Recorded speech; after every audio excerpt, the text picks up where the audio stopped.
عم حسين اشرب في الشاي والقهوه وامسك الخط ولا توقف الا باخر الغريبه. يا ما شاء الله ما شاء الله. هذه تخلص الثلاجات مخمخ عليها. اذكر الله نخلص ثلاجات خلصها كلها حتى لو توصل للحفل حق القهوه. جنب امسك القهوه صبها يا حسين. ابشر والله بالقهوه يا صديقي. خلنا المخمخ. ابو اللي يكرهك انت ولا صلعتك. مرحبا والله العظيم. اسمع يا شويش، الحين قهوه. الحين اعطيناك قهوه يا شوي. ابغاك تتكلم عن المشروع اللي انت رايح له. يا عمنا هذه قهوه تفتح البن. مش قهوه مش قهوه. انا عشان يفكر بالقهوه. هذا لا قهوه. اقول لك كنسل.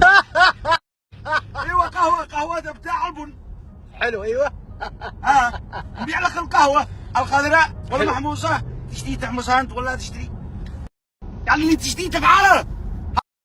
للامانه انا مطلع على هذا المشروع من اوله لاخره، ورونا كل حاجه. للامانه حلو. يعني شغلهم بكل امانه وبكل ثقه. يا سلام. يدي لك القهوه، يعني لو عندك انت كافيهات ولا محلات ولا يدي لك لو بالاطنان. ما شاء الله تبارك الله. بيتك ولاولادك تشتري له ربع كيلو ما عندك مشكله. ما شاء الله. يعني انا بقول لك على حسب، يعني مثال لو عندك الايفون كم سعره؟ مثال هذا 8000 سعره. حلو. لو جبت لك 4000 ايفون كيف الفرق؟ مستحيل ما تقدر. والله العظيم ما اقعد. في ناس هكذا. انا اقول لك انا ماني اتكلم عن الايفون نفسه. حلو. اتكلم لك هذا مثال يعني على القهوه.